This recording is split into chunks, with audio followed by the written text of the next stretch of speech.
Starting లో Alex అనే ఒక అందమైన అమ్మాయిని చూపిస్తారు. ఆమెకు రేపే పెళ్లి జరగాల్సింది.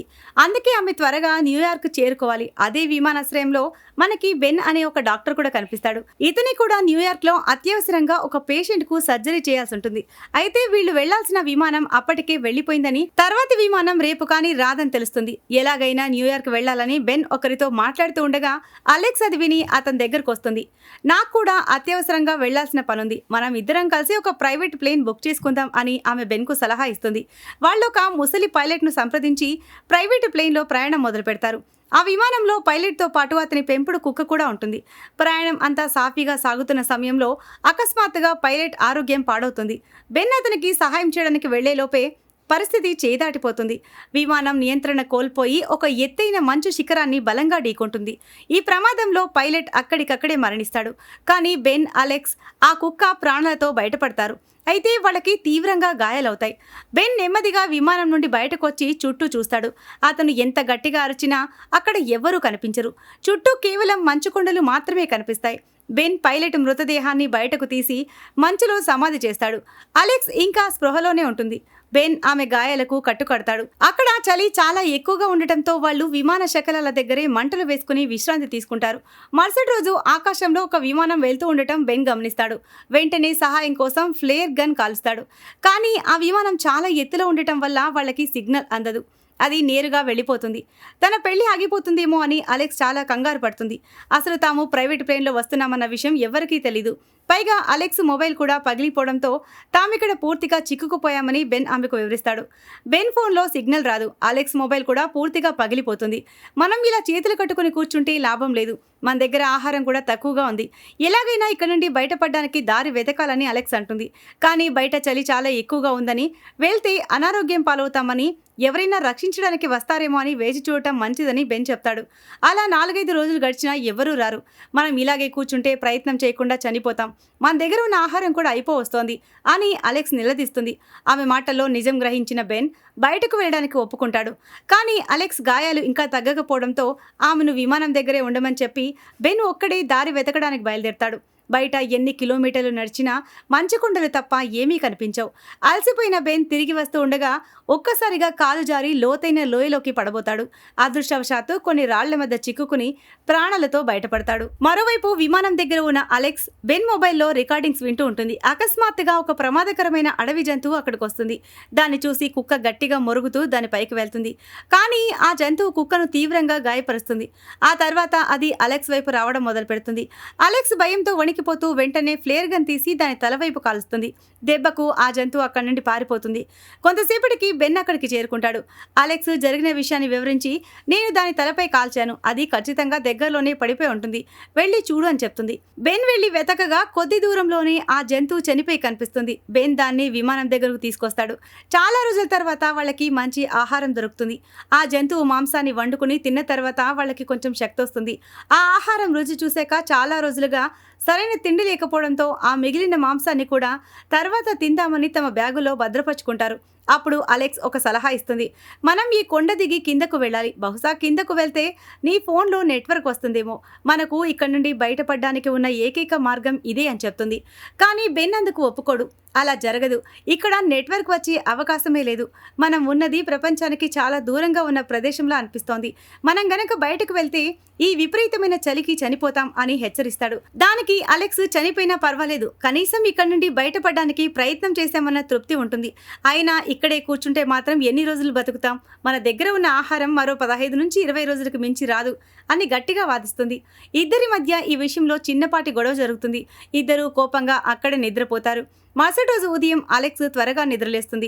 బెన్ నిద్రపోతూ ఉండగానే తనతో పాటు ఆ కుక్కను తీసుకుని దారి వెతకడానికి బయలుదేరుతుంది. బయటంతా మంచుకొండలే ఉన్నా ఎలాగైనా బతకాలన్న చిన్న ఆశతో ఆమె ముందుకు సాగుతుంది.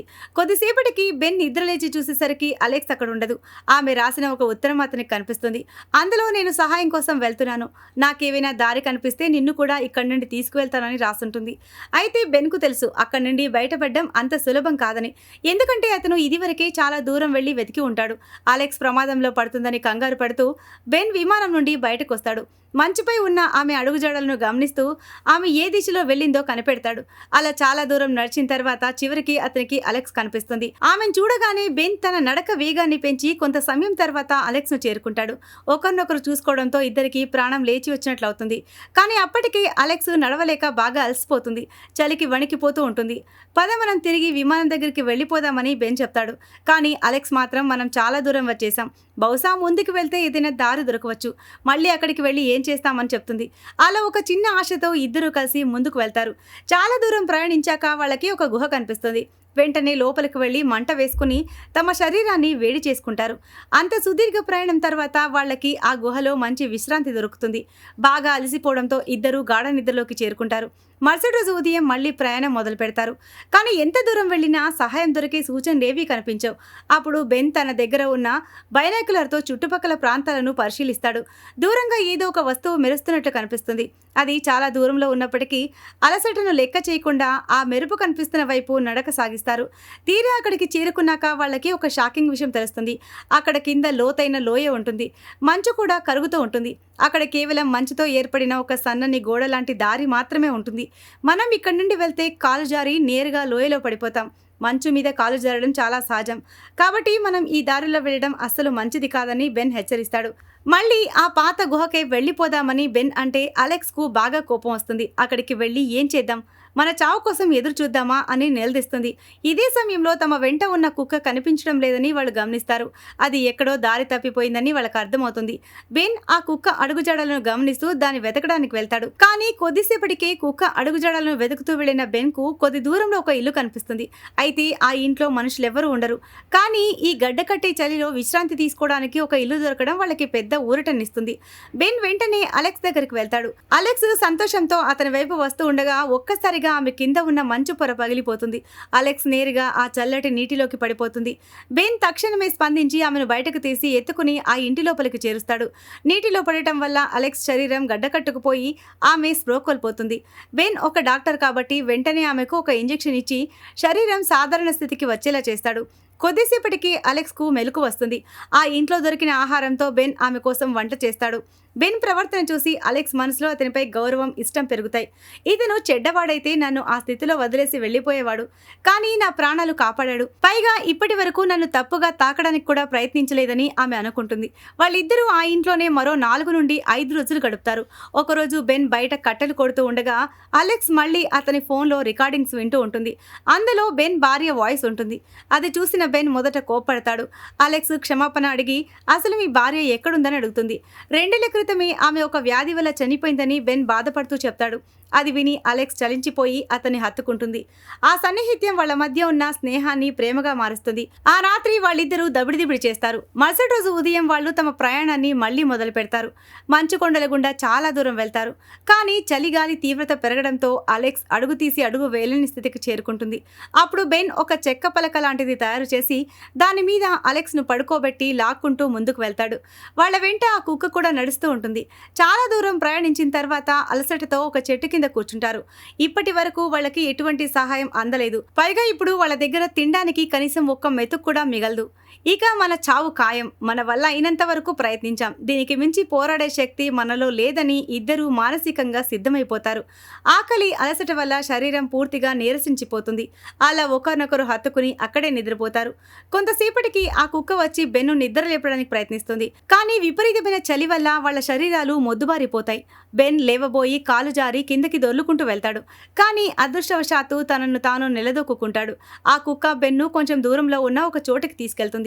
అక్కడి నుండి చూడగా బెన్కు ఏదో కనిపిస్తుంది. అతను వెంటనే వెనక్కి వెళ్ళి అలెక్స్ను నిద్రలేపి పద మనకు దారి దొరికిందని చెప్తాడు. చాలా రోజుల తర్వాత మళ్ళీ బతుకుతామన్న ఆశ కలగడంతో ఇద్దరు ముఖాల్లో చిరునవ్వు కనిపిస్తుంది. చివరి ప్రయత్నంగా ఇద్దరూ కలిసి ముందుకు వెళ్తారు. కానీ దురదృష్టం కొద్దీ దారిలో ఉన్న ఒక ఇనప ఉచ్చులో బెన్ కాలు చిక్కుకుపోతుంది. ఆ ఉచ్చు అతని మాంసాన్ని కోసేస్తుంటే బెన్ నొప్పితో విలవిల్లాడిపోతాడు. అలెక్స్ దాన్ని తీయడానికి ఎంత ప్రయత్నించినా అది రాదు. అప్పుడు బెన్ ఆమెతో నువ్వు ఇక్కడ ఆగకు, త్వరగా వెళ్ళి ఎవరినైనా సహాయం కోరు, నా గురించి చింతించకు అని పంపిస్తాడు. నిస్సత్తువుగా ఉన్న అలెక్స్ తన ప్రాణాలను పణంగా పెట్టి అతి కష్టం మీద ఒక రోడ్డు వరకు చేరుకుంటుంది. సరిగ్గా అదే సమయంలో ఎదురుగా ఒక భారీ ట్రక్ వస్తుంది. ఆ ట్రక్కును ఆపడం కోసం ఆమె నేరుగా దానికి అడ్డంగా నిలబడుతుంది. కానీ అంతలోనే నీరసంతో ట్రక్కు ముందే స్పృహ కోల్పోతుంది. ట్రక్కు డ్రైవర్ వెంటనే బ్రేకులు వేసి ఆమెను రక్షిస్తాడు. సీన్ కట్ చేస్తే మనకి హాస్పిటల్ సీన్ కనిపిస్తుంది. బెన్ చికిత్స పొందిన తర్వాత నవ్వుతూ అలెక్స్ గదిలోకి వస్తాడు. కానీ అక్కడే అలెక్స్కి కాబోయే భర్త ఉంటాడు. బెన్ లేకపోతే నేను ఈరోజు ప్రాణాలతో ఉండేదాన్ని కాదని అలెక్స్ అతనికి చెప్తుంది. అందుకతను బెన్కి మనస్ఫూర్తిగా కృతజ్ఞతలు చెప్తాడు. అది చూసిన బెన్కు ఒక విషయం అర్థమవుతుంది. తమ ప్రయాణం ఇక్కడితో ముగిసిందని. అలెక్స్ ప్రపంచం వేరు, తన ప్రపంచం వేరు అని బెన్కి అర్థమైపోతుంది. ఇద్దరి మనసులో ఒకరి కోసం ఒకరు కొట్టుకుంటున్న పరిస్థితి దృష్ట్యా ఇద్దరు మౌనంగా ఉండిపోతారు. బెన్ అక్కడి నుండి భారమైన హృదయంతో వెళ్ళిపోతాడు. రోజులు గడుస్తున్నా బెన్ తన బాధను దిగమింగుకుని డాక్టర్ వృత్తిలో మునిగిపోతాడు. మరోవైపు అలెక్స్ కూడా నిరంతరం బెన్ జ్ఞాపకాల్లోనే ఉంటుంది. ఒకరోజు అలెక్స్ బెన్కు ఫోన్ చేస్తుంది. కానీ అతను లిఫ్ట్ చేయడు. తన వల్ల అలెక్స్ పెళ్లి జీవితంలో గొడవలు రాకూడదని అతను భావిస్తాడు. కానీ అలెక్స్ ఆ పాత ప్రయాణానికి సంబంధించిన కొన్ని ఫోటోలను అతనికి పంపిస్తుంది. అవి చూడగానే బెన్కు ఆమెపై ఉన్న ప్రేమ మళ్లీ తన్నుకొస్తుంది. వెంటనే ఆమెకు ఫోన్ చేసి ఇద్దరు ఒక రెస్టారెంట్లో కలుస్తారు. నా ఫోన్ ఎందుకు ఎత్తడం లేదని అలెక్స్ నిలదీస్తుంది. అలెక్స్, నిన్ను మర్చిపోవడానికి ప్రయత్నిస్తున్నాను. నువ్వు పెళ్లి చేసుకుని ఉంటావు, నేను కూడా పెళ్లి చేసుకున్నవాడినే అని బెన్ సమాధానం చెప్తాడు. అప్పుడు అలెక్స్ నెమ్మదిగా, నేను నా ఫియాన్సీతో బ్రేకప్ చేసుకున్నాను. నేను నిన్ను మాత్రమే ప్రేమిస్తున్నాను. నా జీవితంలో నీకంటే మంచి వ్యక్తిని నేను చూడలేదు అని తన మనసులోని మాట చెప్తుంది. కానీ బెన్ మాత్రం, నన్ను క్షమించు, నా భార్య చనిపోయినా నేను ఈ రోజుకి ఆమెనే ప్రేమిస్తున్నానని చెప్తాడు. కానీ నిజానికి బెన్ మనసులో కూడా అలెక్స్ అంటే ప్రాణం. మాటలు ముగించుకుని ఇద్దరూ రెస్టారెంట్ నుంచి బయటకు వస్తారు. భారంగా ఒకరినొకరు హత్తుకుని ఎవరి దారిలో వాళ్ళు వెళ్ళిపోవడానికి సిద్ధమవుతారు. ఇద్దరి కళ్ళల్లో నీళ్లు తిరుగుతూ ఉంటాయి. కానీ ఒక్క క్షణం ఆగి మళ్లీ వెనక్కి తిరిగి చూసుకుంటారు. ప్రేమను దాచుకోలేక పరిగెత్తుకుంటూ వచ్చి మళ్లీ ఒకరినొకరు గాఢంగా హత్తుకుంటారు. ఆ కన్నీళ్ల వెనక ఏదో తెలియని సంతోషం. తమ జీవితంలో ఎదురైన అతిపెద్ద ఓటమిని గెలుపుగా మార్చుకున్నామన్న తృప్తి వాళ్ళ ముఖాల్లో కనిపిస్తుంది. ఈ సీన్తోనే ఈ మూవీ ఎండ్ అవుతుంది. సో ఇది ఫ్రెండ్స్ ఇవాల్టి స్టోరీ. ఈ స్టోరీ గనక మీకు నచ్చినట్లయితే మరికొన్ని ఇలాంటి ఇంట్రెస్టింగ్ స్టోరీస్ కోసం ఛానల్ని సబ్స్క్రైబ్ చేయండి. Thanks for watching.